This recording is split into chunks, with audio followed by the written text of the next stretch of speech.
ফাতিহায়ে 10 দাহাম, ফাতিহায়ে 10 দাহাম বা ফাতিহা ইজদাহাম কাকে বলা হয়? যেদিন আরবি মাসে রবিউল আউয়াল মাসে, কি বলা হয়েছে, আরবি রবিউল আউয়াল মাসে 12 রবিউল আউয়াল মাসে বিশ্ব নবী হযরত মুহাম্মদ মুস্তাফা সাল্লাল্লাহু আলাইহি সাল্লাম কি করেন? জন্মগ্রহণ করেন। জন্মগ্রহণ করে সেই জায়গায় তখন যখন করেন তখন আল্লাহর নবী সাল্লাল্লাহু আলাইহি সাল্লামের মা খালা ফুপুরা সবাই আনন্দ করে কি না, যে আমাদের একটা পৃথিবীতে কি আসে, বাচ্চা জন্মগ্রহণ করে, সেই জন্য সবাই আনন্দ করে। কিন্তু বিশ্ব নবী সাল্লাল্লাহু আলাইহি সাল্লাম যখন জন্মগ্রহণ করেন শুভ সাদিক মানে ফজরের নামাজের পরে তার জন্মগ্রহণ করা হয়, মানে কি বেলা ওঠার আগে সূর্য ওঠার আগে তার জন্ম হয়, ঠিক আছে। তখন সেই দিনটাকে বলা হয়, কেউ বা কারবার 9 রবিউল আউয়াল, কেউ বা কারবার 10 রবিউল আউয়াল, কেউ বা কার বলে 11 রবিউল আউয়াল, কেউ বা কারা বলে 12 রবিউল আউয়াল, ঠিক আছে। তো যেটা পাওয়া যাচ্ছে 12 রবিউল আউয়াল বলে সবাই মানে বা ইজদাহাম বা দোয়া করে, ঠিক আছে। সেই সময় আমাদের নবী হযরত মুহাম্মদ সাল্লাল্লাহু আলাইহি ওয়াসাল্লাম যখন জন্মগ্রহণ করলেন, পৃথিবীতে আসলেন, আসার পরে কি করলেন, যে একটা ইসলামের ঐতিহাসিক বা এই তারিখে একটি নব যুগের সূচনা করে, বা আবার এই তারিখেই বিশ্ব নবী হযরত মুহাম্মদ মুস্তাফা সাল্লাল্লাহু আলাইহি ওয়াসাল্লাম কি করেন, জন্মগ্রহণ করার পরেও সেই সময় তার মৃত্যুবরণ করেন। কত সালে? 63 সালে, ঠিক আছে। 63 সালে তার কি হয়, এই জগৎ ছেড়ে তিনি চলে যান, ঠিক আছে। এই জগৎ ছেড়ে পরিত্যাগ করে তিনি চলে যান। তারপরে সুতরাং এই দিনটি মুসলমানদের নিকটে যেমন পবিত্র ও আনন্দ উৎসব, তেমন দুঃখ এবং বেদনার দিন, ঠিক আছে। তেমনি দুঃখ ও শোকের। সারা মুসলিম জাহানে এই দিনটি কি হবে, এই দিনটি বিশ্ব নবীর দিবস রূপে পালিত হয়। কি বললাম? এই দিনটি বিশ্ব নবীর দিবস বলে তারা পালন করেন সকলেই, ঠিক আছে। কিন্তু তা না, বিশ্ব নবীর নাম করে অনেক কিছু মিলাদ মাহফিল, দোয়া, দরুদ শরীফ এগুলো পালন করা হয়, তাসবিহ তাহলিল করা হয়, দোয়ায় জিকির আজকার করা হয়। এই সময় পড়া ভালো, ঠিক আছে। মানে যতটা পারি আমরা ওই দিনটাকে দোয়ায় আমল করার চেষ্টা করব, ঠিক আছে। কেননা যেরকম একদিকে আনন্দ আছে আর একদিকে দুঃখজনক কথা। যখন আল্লাহ রাসূল সাল্লাল্লাহু আলাইহি ওয়াসাল্লাম জন্ম নিয়েছিলেন তখন আনন্দ করেছিলাম সকলেই, ঠিক আছে। কিন্তু যখন মৃত্যুবরণ করে তখন আমাদের কি করে, তখন দুঃখ আমাদের, ঠিক আছে, সকলের দুঃখ।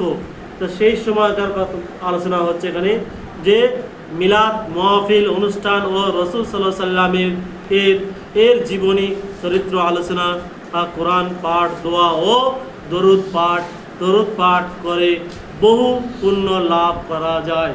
কি বললাম? বহু পুণ্য লাভ করা যায়, ঠিক আছে। তাই আমরা একে অপরে কি করব, আল্লাহর নবী সাল্লাল্লাহু আলাইহি ওয়াসাল্লামের যেরকম দিন পালন করা হয় সেভাবে আমরা সব পাঠ করব, পালন করব।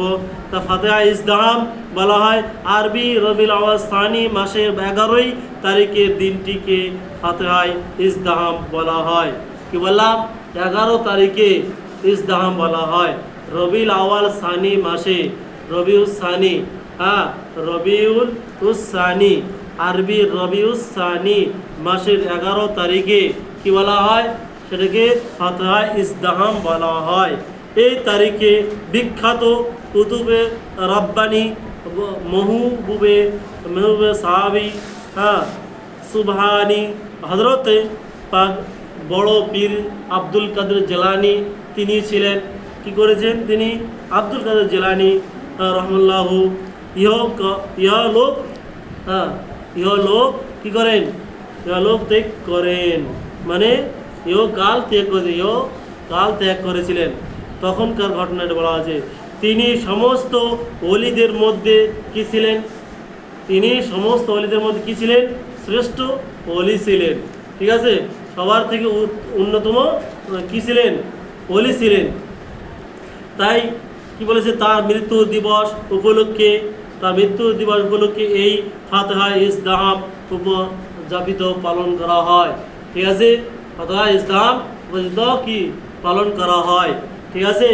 তাই এই দিনে সভা করে তার জীবন চরিত্র আলোচনা মিলাদ মাহফিল করা হয়, মিলাদ মাহফিল করা হয়। ঠিক আছে?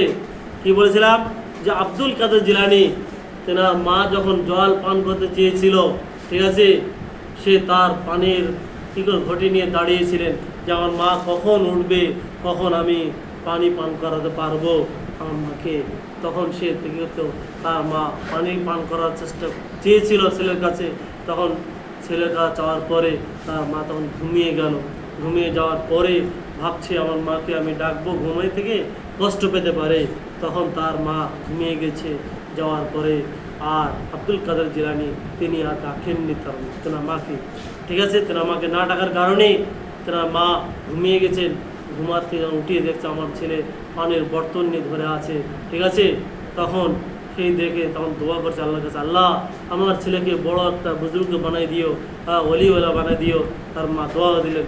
দেওয়ার পরে থেকে তিনি কী করলেন, বড় ওলি হলেন। ঠিক আছে?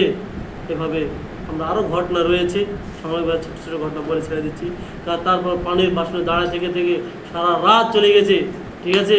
তার পাগুলো, তেনার পাগুলো কী হয়েছে, তেনার পাগুলো খুলে মোটা মোটা হয়ে গেছিলো। কেন অতক্ষণ মানে দাঁড়িয়ে থাকতে পারে না, তাও দাঁড়িয়ে থেকে থেকে তার মনে রস ধরে গেছে। তেনার মা দেখে গেছে, হায় আফসোস, আমার ছেলে আমার জন্য কী করছে, জলের পাত্র নিয়ে দাঁড়িয়ে আছে। ঠিক আছে? তার আব্দুল কাদের জিলানী তার কী ছিলেন, আর এখনকার পরিবেশ আমরা কী হয়েছে, তার বাবা মাকে আমরা গালি দিচ্ছি, বকা দিচ্ছি। বাবা মায়ের জন্য আমরা কিছু কষ্ট করতে পারি না। আর মা যে 10 টাকা না দেয়, বাবা 100 টাকা না দেয়, তো ফোনে দিচ্ছি বকা, গালি দিচ্ছি। না, এগুলো করবো না। আমরা আগামী দিন করবো কি, বাবা মাকে বকা করবো না, ইনশাল্লাহ করবো না। তো তাই আমার বক্তব্য শেষ করো। আসসালামু আলাইকুম।